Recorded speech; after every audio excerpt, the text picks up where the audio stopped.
श्री कूर्म पुराण। बोलो गुरुदेव भगवान की जय। प्यारे कृष्ण कन्हैया लाल की जय। 12वां अध्याय। महर्षि भृगु, मरीचि, पुलस्त्य तथा अत्रि आदि द्वारा दक्ष कन्याओं से उत्पन्न संतान परंपरा का वर्णन। 49 अग्नियों, पितरों तथा गंगा के प्रादुर्भाव का वर्णन। सूत जी बोले, महर्षि भृगु की ख्याति नामक पत्नी से नारायण की पत्नी लक्ष्मी उत्पन्न हुई तथा धाता एवं विधाता नामक 2 देवता भी उनसे उत्पन्न हुए, जो मेरु के जामाता हुए। महात्मा मेरु की आयति तथा नियति नाम की 2 कन्याएं थीं। वे क्रमशः धाता तथा विधाता की पत्नियां थीं। उनसे 2 पुत्र उत्पन्न हुए, प्राण और मृकंडु। मृकंडु से मार्कंडेय हुए तथा प्राण के कांतिमान वेदशराराम के पुत्र हुए। महर्षि मरीच के भी संभूति नामक पत्नी से सभी शुभ लक्षणों से संपन्न पौर्णमास नामक पुत्र और 4 कन्याओं को उत्पन्न किया। सबसे बड़ी कन्या का नाम तुष्टि तथा अन्य 3 कन्याओं का नाम वृष्टि, कृष्टि और अपचिति था। पौर्णमास के विरजा तथा पर्वत नाम के 2 पुत्र थे।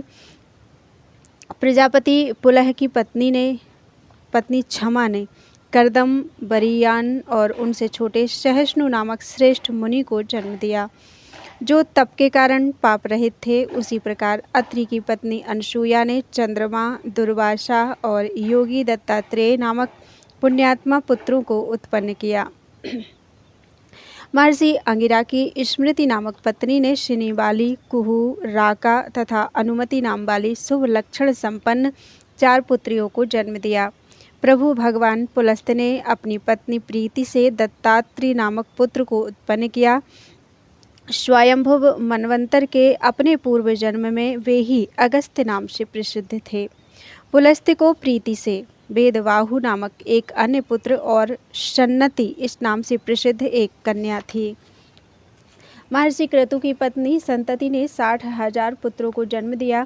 वे सभी ऊर्ध्वरेता बालखिल्य इस नाम से प्रसिद्ध हुए। महर्षि वशिष्ठ ने ऊर्जा नामक पत्नी से 7 पुत्रों और कमल के समान नेत्र वाली तथा सभी प्रकार की शोभाओं से संपन्न एक कन्या को जन्म दिया।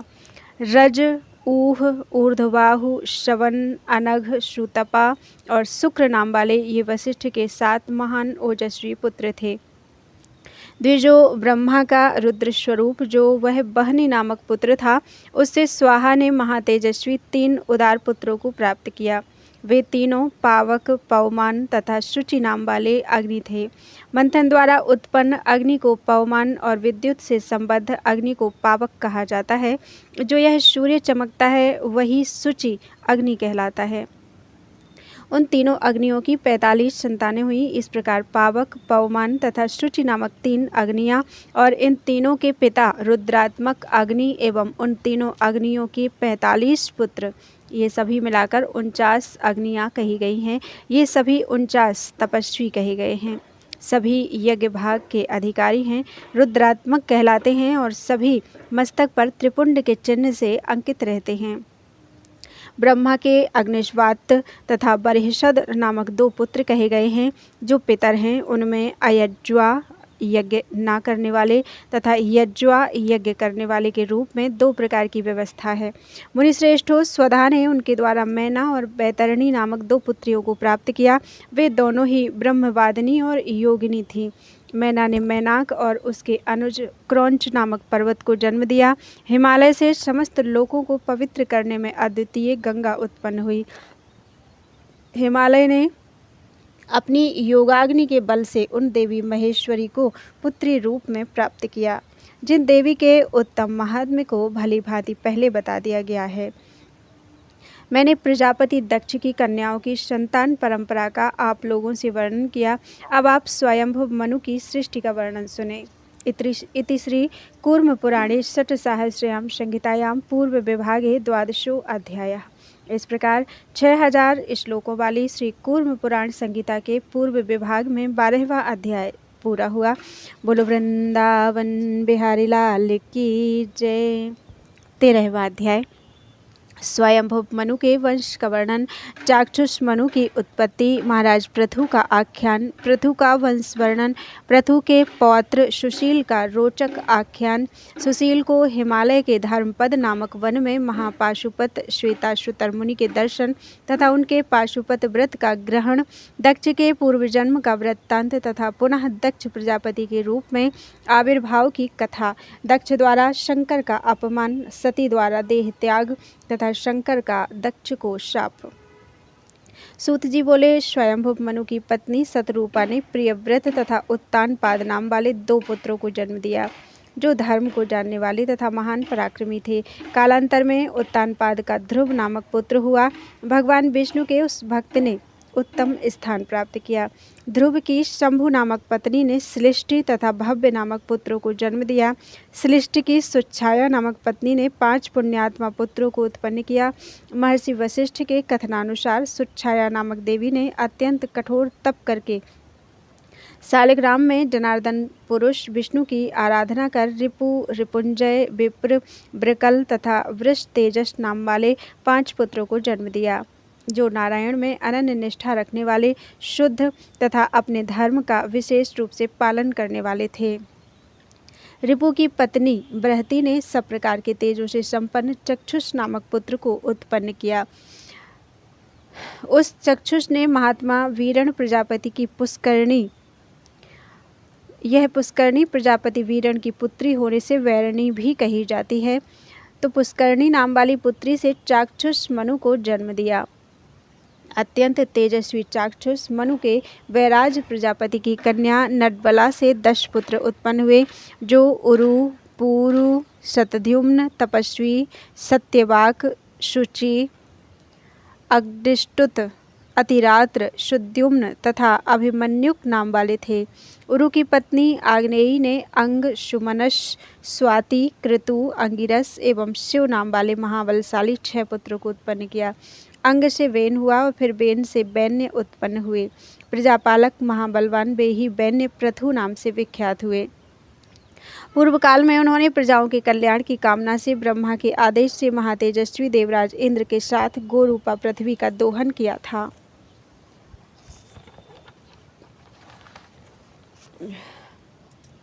प्राचीन काल में बेन के पुत्र पृथु के पैतामह नामक यज्ञ करते समय माया रूपधारी साक्षात विष्णु ही पौराणिक सूत के रूप में उत्पन्न हुए। वे सभी शास्त्रों के प्रवक्ता, धर्म को जानने वाले तथा वात्सल्य गुण से संपन्न थे। मुनि श्रेष्ठों, प्राचीन काल में आविर्भूत वही सनातन विष्णु मुझे जानो। इस मनवंतर में स्वयं कृष्ण द्वैपायन व्यास नामक पुराण पुरुष विष्णु ने प्रीतिपूर्वक मुझे पुराण सुनाया। मेरे वंश में वेद वर्जित जो सूत उत्पन्न हुए, ब्रह्मा की आज्ञा से पुराणों का प्रवचन करना उनकी वृत्ति हुई। वे इनके पुत्र थे पृथु, बुद्धिमान, सत्य संकल्प, जितेंद्रिय, संपूर्ण पृथ्वी के स्वामी, महान तेजस्वी तथा अपने धर्म का पालन करने वाले थे। उनकी बाल्यकाल से ही नारायण में भक्ति थी। इंद्रिय जयी पृथु ने गोवर्धन पर्वत पर जाकर तप किया। शंख, चक्र तथा गदा धारण करने वाले भगवान विष्णु तपस्या से प्रसन्न हो गए। स्वयं भगवान दामोदर विष्णु ने उनके पास आकर कहा, मेरी कृपा से निश्चित ही तुम्हें सुंदर रूप से संपन्न सभी शस्त्रधारियों में श्रेष्ठ 2 धर्मात्मा पुत्र होंगे। ऐसा कहकर भगवान ऋषिकेश अपने प्राकृतिक रूप में स्थित हो गए, अपने धाम को चले गए। वैन्य पृथु भी भगवान मधुसूदन में वैदिक विधान से निश्चल भक्ति रखते हुए न्यायपूर्वक अपने राज्य का पालन करने लगे। मधुर एवं पवित्र मुस्कान वाली तथा कृष्ण शरीर वाली उनकी पत्नी अंतर्धाना ने थोड़े ही समय में शिखंडी तथा हविर्धान नामक 2 पुत्रों को जन्म दिया। शिखंडी का पुत्र सुशील नाम से प्रसिद्ध हुआ।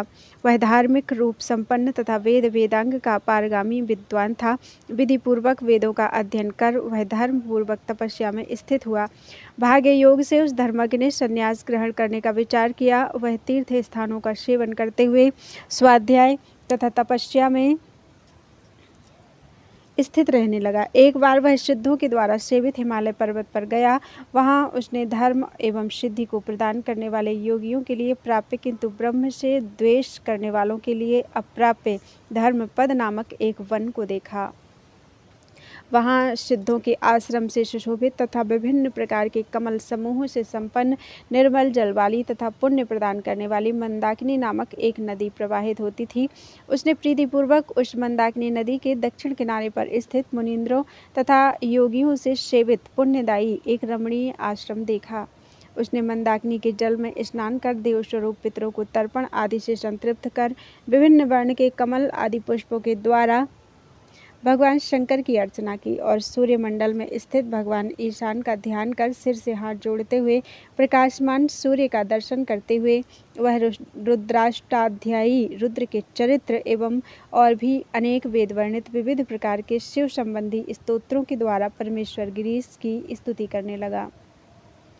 इसी बीच उसने समस्त अंगों में भस्म लगाए हुए कौपीन वस्त्र से समन्वित सफेद यज्ञोपवीत धारण किए हुए तपस्या के द्वारा क्षीण शरीर वाले उत्तम महापाशुपत श्वेताश्रुतर नाम वाले महामुनि को समीप में आते हुए देखा।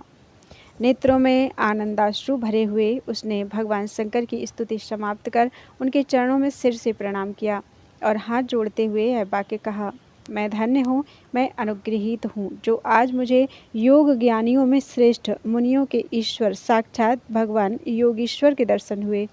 अहो, मेरा बड़ा ही सुंदर भाग्य है, आज मेरे सभी तप सफल हो गए। अनघ, मैं क्या करूँ, आपका मैं शिष्य हूँ, आप मेरी रक्षा करें।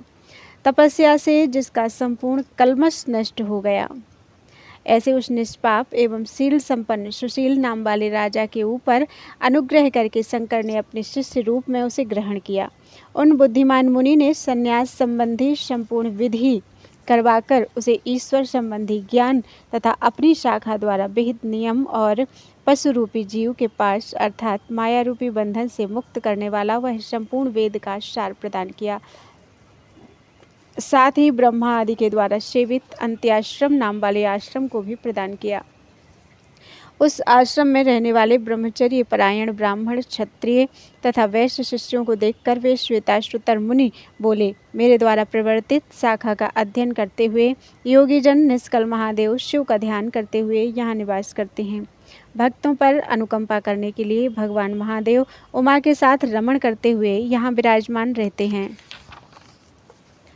प्राचीन काल में संसार के कल्याण की कामना से समस्त जगत को धारण करने वाले स्वयं नारायण महादेव की आराधना करते हुए यहाँ रहते थे। यहीं पर देवताओं के भी देवता भगवान शिव की आराधना कर देवता तथा दानवों ने महान सिद्धि प्राप्त की थी और यहीं पर प्राचीन काल में मरीचि आदि ऋषियों ने अपनी तपस्या के प्रभाव से महेश्वर का दर्शन कर सभी कालों में उपयोगी हितकर ज्ञान प्राप्त किया था।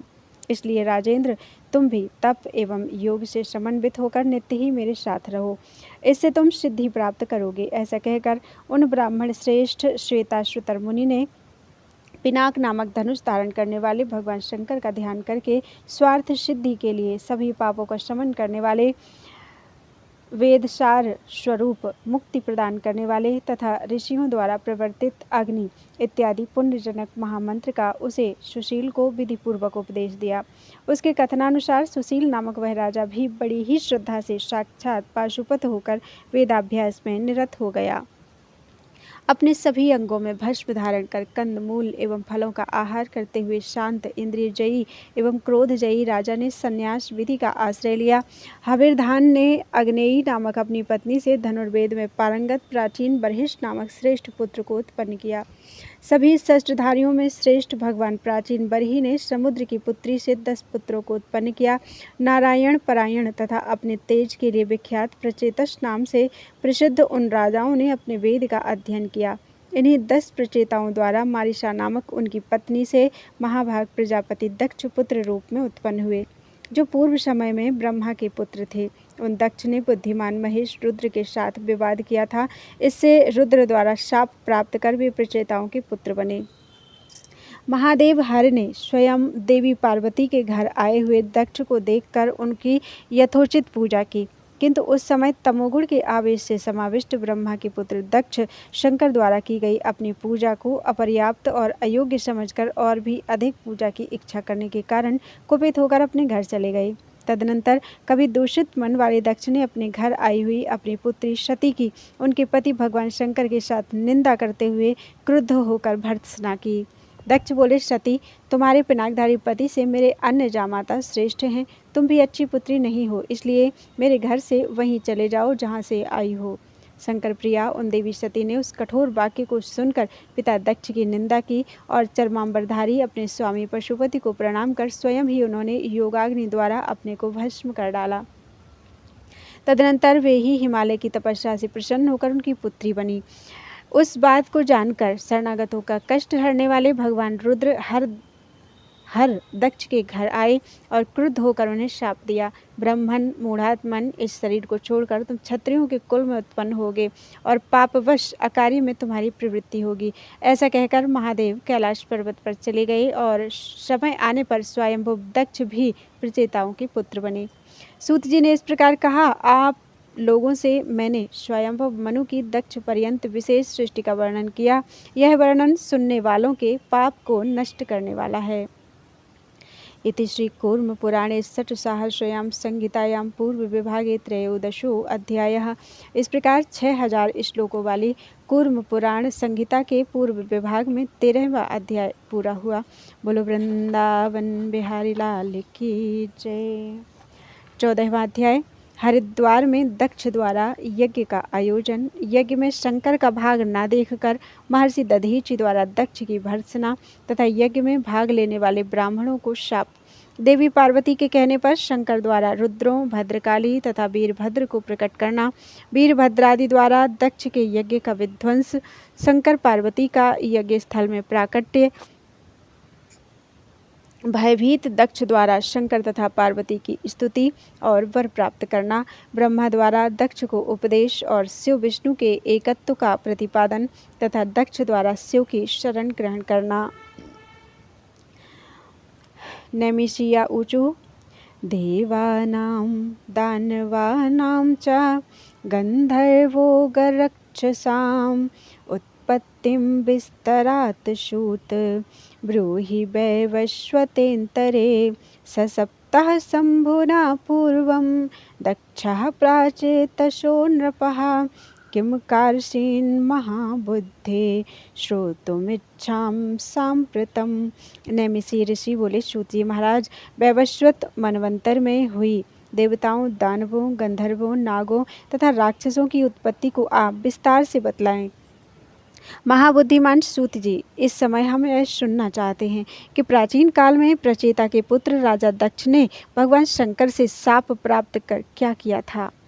सूत जी ने कहा, मैं पूर्व कल्प के प्रसंग में नारायण द्वारा कहे गए भूत, भविष्य तथा वर्तमान, इस प्रकार तीनों कालों से संबद्ध तथा पाप हरने वाले प्रजा सर्ग को विस्तार से बतलाता हूँ।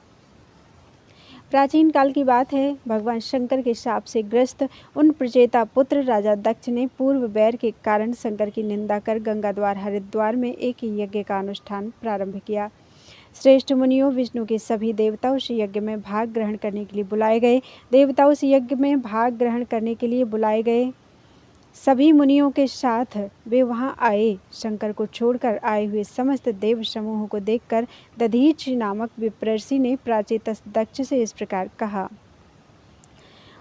दधीचि बोले, ब्रह्मा आदि से लेकर पिशाच तक जिनकी आज्ञा का शीघ्र ही अनुपालन करते हैं, उन रुद्रदेव की पूजा इस समय क्यों नहीं की जा रही है। दक्ष ने कहा, सभी यज्ञों में भार्या सहित शंकर के भाग एवं मंत्रों की परिकल्पना नहीं हुई है, इसलिए उनकी पूजा नहीं की जाती। इस पर साक्षात सर्वज्ञानमय महामुनि दधीचि ने कोप पूर्वक हंसते हुए सभी देवताओं को सुनाते हुए दक्ष से कहा। दधीचि बोले, यतः प्रवृत्तिर्विश्वेषां यश्चास्य परमेश्वरः संपूज्यते सर्वयज्ञैर्विदित्वा किल शंकरः। जिनसे सभी की प्रवृत्ति होती है और जो इस विश्व के परमेश्वर हैं, वे शंकर निश्चय ही सभी यज्ञों द्वारा ज्ञानपूर्वक पूजित होते हैं। दक्ष ने कहा, संहार करने वाले, तमोगुणी, नग्न कपाल धारण करने वाले तथा विकृत वेश वाले रुद्र, हर, शंकर किसी भी प्रकार विश्वात्मा नहीं हो सकते। संसार की सृष्टि करने वाले स्वराट प्रभु नारायण ही ईश्वर हैं और सभी कर्मों में उन सत्वात्मक भगवान विष्णु की पूजा की जाती है। दधीचि बोले, क्या तुम समस्त लोकों के एकमात्र संहारकर्ता काल स्वरूप तथा हजारों किरण वाले इन परमेश्वर भगवान सूर्य को नहीं देख रहे हो? धर्मात्मा ब्रह्मवादी विद्वान जिनकी स्तुति करते हैं, वही ये सूर्य तीव्र तेज से संपन्न कालात्मक साक्षी यहाँ शंकर के शरीर रूप में ही स्थित हैं। देवी अदिति के पुत्र ये भगवान सूर्य ही रुद्र, महादेव, कपर्दी, घृणी, हर, नीलग्रीव, विलोहित नाम वाले हैं। सामवेद का गान करने वाले तथा अध्वर्युओं एवं होताओं के द्वारा हजारों किरणों वाले सूर्य की स्तुति की जाती है। विश्व को बनाने वाले त्रयीमय ऋग, यजुः तथा सामवेद स्वरूप रुद्र की मूर्ति को देखो। दक्ष ने कहा, यज्ञ में भाग ग्रहण करने वाले ये जो 12 अदिति पुत्र आदित्य यहाँ आए हुए हैं, ये सभी सूर्य के नाम से ही जाने जाते हैं। इनसे अतिरिक्त कोई अन्य सूर्य नहीं है। ऐसा कहने पर यज्ञ देखने की इच्छा से आए हुए उनके दक्ष के सहयोगी मुनियों ने समर्थन करते हुए दक्ष से कहा, ठीक है। तमोगुण से आविष्ट मन वाले सैकड़ों हजारों की संख्या में आए हुए उन लोगों ने भगवान वृषध्वज शंकर को ना देखते हुए पुनः उनकी निंदा करनी आरंभ कर दी। विष्णु की माया से मोहित होकर वे वैदिक मंत्रों की निंदा करते हुए सभी प्राणियों के एकमात्र स्वामी भगवान हर की पूजा ना करके दक्ष के वचन का अनुमोदन करने लगे। यज्ञ में भाग ग्रहण करने के लिए आए हुए इंद्रादि सभी देवताओं ने भी नारायण हरि के अतिरिक्त देव ईशान शंकर को भी नहीं देखा, अर्थात शिव के महात्म्य को वे जान नहीं पाए। ब्रह्मज्ञानियों में श्रेष्ठ हिरण्यगर्भ भगवान ब्रह्मा सभी के देखते देखते क्षण भर में ही अंतर्ध्यान हो गए। भगवान ब्रह्मा के अंतर्धान हो जाने पर स्वयं दक्ष संसार की रक्षा करने वाले देव नारायण हरि की शरण में गए। तदनंतर भय से मुक्त होकर दक्ष ने वह यज्ञ आरंभ किया। शरणागत की रक्षा करने वाले भगवान विष्णु उस यज्ञ की रक्षा करने लगे। भगवान दधीचि ऋषि ने ब्रह्म शंकर से द्वेष मानने वाले उन सभी ऋषिगणों तथा देवताओं की ओर देखकर उन दक्ष से पुनः कहा, जो अपूज्य हैं उसका पूजन करने से और जो पूज्य हैं उसका पूजन ना करने से मनुष्य निश्चित ही महान पाप को प्राप्त करता है। इसमें किंचित भी संदेह नहीं है। जहाँ दुर्जनों का आदर होता है और सत्पुरुषों का अनादर होता है, वहाँ अतिशीघ्र ही दारुण दैवी दंड उपस्थित होता है। ऐसा कहकर विप्रषि दधीचि ने दक्ष की सहायता करने के लिए आए हुए उन ईश्वर शंकर से विद्वेष रखने वाले ब्राह्मणों को शाप देते हुए कहा, चूँकि तुम लोगों ने वेदों की अवमानना की है और समस्त संसार के द्वारा वंदित परमेश्वर महादेव शंकर की निंदा की है, अतः ईश्वर शंकर से द्वेष रखने वाले तुम सभी वेद त्रयी से रहित हो जाओगे और असत शास्त्रों में मन लगाते हुए ईश्वर मार्ग अर्थात शिव मार्ग की निंदा करोगे तथा घोर कलयुग आने पर मिथ्या अध्ययन और मिथ्या आचार युक्त होकर मिथ्या ज्ञान का प्रलाप करने वाले होगे। साथ ही कली के द्वारा उत्पन्न कष्ट एवं दुखों आदि से पीड़ित रहोगे। पुनः तुम सभी अपने संपूर्ण तपोबल का त्याग करके नरक प्राप्त करोगे। तुम लोगों के द्वारा ऋषिकेश विष्णु के भली भांति आश्रय ग्रहण करने पर भी वे तुम लोगों से विमुख ही रहेंगे। ऐसा कहकर तपस्या की निधि वे विप्रषि दधीचि चुप हो गए और मानसिक रूप से संपूर्ण पापों का विनाश करने वाले रुद्र की शरण में गए। इसी बीच यह सारी घटना जानकर सर्वदर्शी सब कुछ प्रत्यक्ष देखने वाली देवी पार्वती ने अपने पतिदेव पशुपति महादेव महेश्वर से कहा, देवी बोली, शंकर पूर्व जन्म के मेरे सती के पिता दक्ष यज्ञ कर रहे हैं और आपके भाव तथा स्वरूप की निंदा कर रहे हैं। ऋषियों के साथ देवता वहां उनकी सहायता करते हुए उपस्थित हैं। मैं आपसे एक वर मांगती हूँ कि आप शीघ्र ही उस यज्ञ को नष्ट करें। देवी के द्वारा ऐसा कहे जाने पर देवताओं में श्रेष्ठ प्रभु भगवान शंकर ने दक्ष के यज्ञ का विध्वंस करने के लिए शीघ्र ही हजारों सिर एवं पैर वाले, हजारों आंख वाले, विशाल भुजा युक्त, हजारों हाथ वाले, दुर्जेय प्रलयकालीन अग्नि के समान भयंकर, दाढ़ी युक्त, देखने में भयंकर, शंख चक्र तथा गदा धारण किए, हाथ में दंड धारण करने वाले, घोर नाद करने वाले, सींग से बने धनुष को धारण किए, विभूति से विश्वशोभित तथा अनेक देवताओं से घिरे हुए वीरभद्र नाम वाले रुद्र को उत्पन्न किया। उत्पन्न होते ही वह हाथ जोड़कर देवताओं के स्वामी भगवान शंकर के सम्मुख उपस्थित हुआ।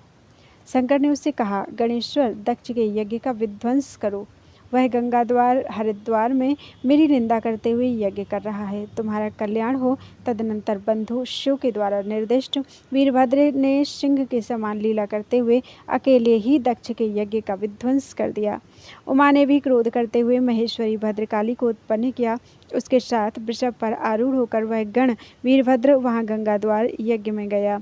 बुद्धिमान उन शंकर ने उनकी सहायता करने वाले हजारों दूसरे रुद्रों को भी उत्पन्न किया। शंकर के रोमों से उत्पन्न होने के कारण वे रुद्र रोमज कहलाए। हाथों में त्रिशूल, शक्ति, गदा, टंक, पत्थर तोड़ने के हथियार, घन, हथौड़ा, छेनी आदि तथा पत्थर लिए हुए और कालाग्नि रुद्र के समान अत्यंत भीषण सभी अपनी अपनी भार्याओं के साथ वृषभ रूप आसन पर आरूढ़ होकर दसों दिशाओं को प्रतिध्वनित करते हुए गणों में सर्वश्रेष्ठ वीरभद्र को अपने समूह के बीच रखते हुए जहाँ दक्ष यज्ञ हो रहा था उस ओर चल पड़े।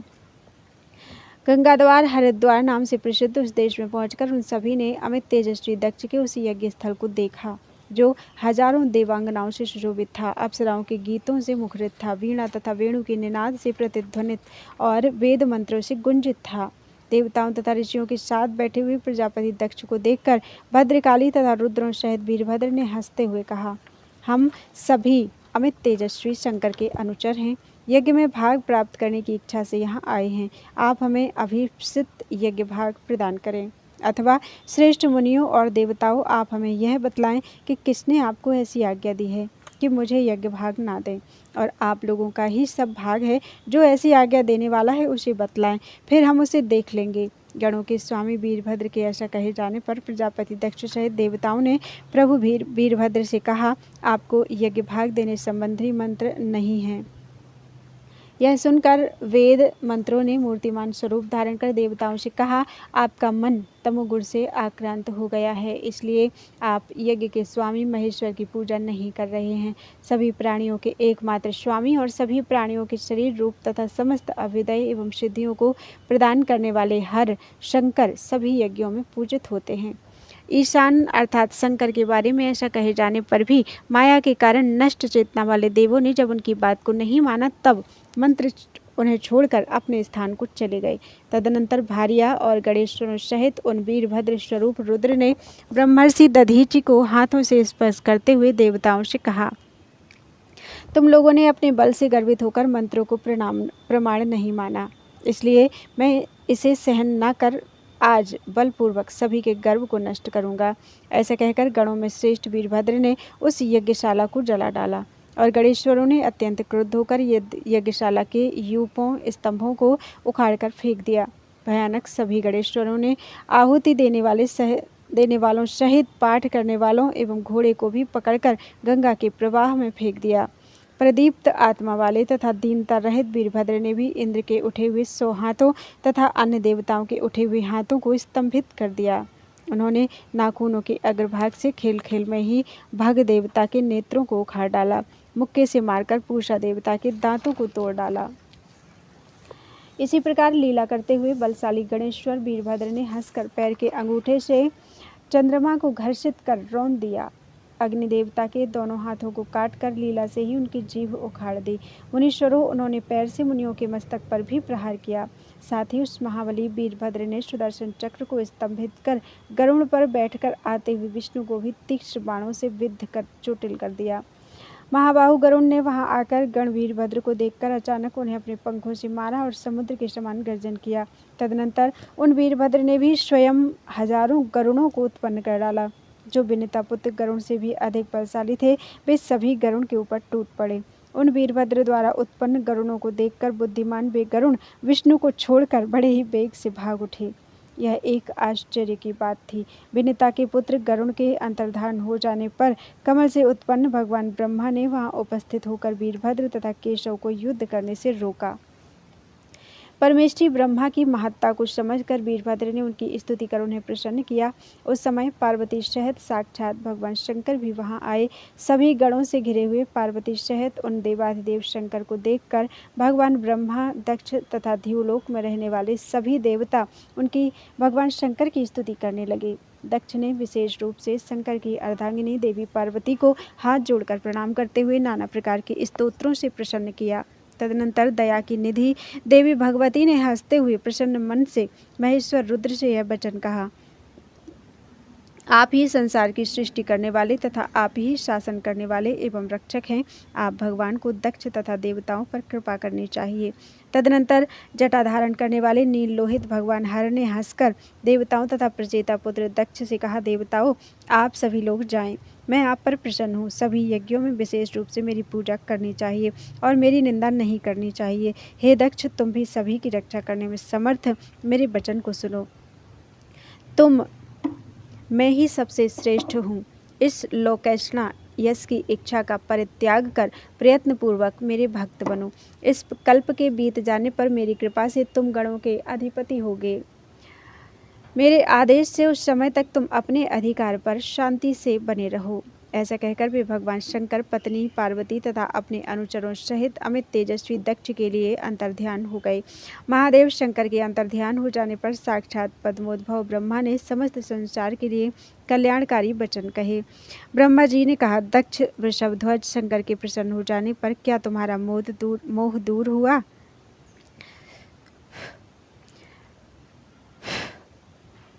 साक्षात भगवान ने जो तुमसे कहा है, आलस्य रहित होकर उसका पालन करो। ये परमेश्वर सभी प्राणियों के हृदय में निवास करते हैं। वेदवादी ब्रह्म स्वरूप विद्वान लोग इनका दर्शन करते हैं। वे सभी प्राणियों की आत्मा, वे ही बीज रूप तथा परम गति हैं।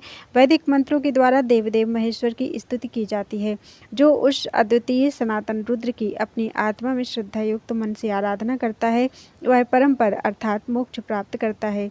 इसलिए आदि, मध्य और अंत से रहित परमेश्वर को न जानकर मन, वाणी तथा कर्म से प्रयत्न पूर्वक उनकी आराधना करो। अपना ही विनाश कर डालने वाली शंकर की निंदा करना प्रयत्न पूर्वक छोड़ दो, क्योंकि भगवान शंकर की निंदा करने वाले की सारी क्रियाएं दोषयुक्त ही होती हैं। जो आपके ये अव्यय तथा महायोगी विष्णु रक्षक हैं, वे भी देवताओं के देव भगवान महादेव ही हैं, इसमें कोई संशय नहीं है। जो अज्ञान से तथा वेद में निष्ठा न रखने के कारण संसार के मूल कारण भगवान विष्णु को शंकर से पृथक मानते हैं, वे मनुष्य नरक में जाते हैं। वेद मार्ग का अनुवर्तन करने वाले लोग रुद्रदेव तथा नारायण को एक ही भाव से देखते हैं, अतः वे मुक्ति पद के भागी होते हैं। जो विष्णु हैं वे ही साक्षात रुद्र हैं, और जो रुद्र हैं वे ही जनार्दन विष्णु हैं। वह परम गति, इस प्रकार समझकर जो देव का पूजन करता है वह परम गति को प्राप्त करता है। विष्णु इस संपूर्ण जगत की सृष्टि करते हैं और शंकर उसकी देखरेख करते हैं। इस प्रकार यह सारा संसार रुद्र और नारायण द्वारा ही उत्पन्न होता है। इसलिए भगवान शंकर की निंदा का परित्याग कर और विष्णु में भी ध्यान लगाकर ब्रह्मवादियों के एकमात्र शरण्य महादेव का आश्रय ग्रहण करना चाहिए। इस प्रकार ब्रह्मा के वचन सुनकर प्रजापति दक्ष चर्मांबर धारण करने वाले देव पशुपति की शरण में गए, और जो दूसरे महर्षि दधीचि के साप रूपी अग्नि से दग्ध हो गए थे तथा मोहवश शंकर से द्वेष करने वाले थे, वे पूर्व जन्म के संस्कारों के महात्म्य तथा ब्रह्मा के वचन से संपूर्ण तपोबल का त्याग करके कलयुग में ब्राह्मणों के कुल में उत्पन्न होंगे। रौरव आदि नरकों में डाले गए वे सभी शंकर से विद्वेष करने वाले कल्पांत में यथा समय स्वयंभू की आज्ञा से आदित्य के समान तेजोमय जगत के स्वामी ब्रह्म को प्राप्त कर शाप से मुक्त हो जाएंगे और तपोयोग द्वारा देवताओं के स्वामी शंकर की आराधना कर और उनकी कृपा से पुनः जैसे पहले थे वैसे ही विप्रर्षी हो जाएंगे। प्रसंगवश मैंने यह सब दक्ष यज्ञ के विध्वंस की कथा आप लोगों से कही। अब आप लोग प्रजापति दक्ष की सभी कन्याओं की संतान परंपरा का वर्णन सुने। इति श्री कूर्म पुराणे षट्सहस्रयां संहितायां पूर्व विभागे चतुर्दशो अध्यायः। इस प्रकार 6000 श्लोकों वाली श्री कूर्म पुराण संहिता के पूर्व विभाग में 14वां अध्याय पूरा हुआ। बोलो वृंदावन बिहारी लाल की जय। त्वदीयं वस्तु गोविंदं तुभ्यमेव समर्पितम्।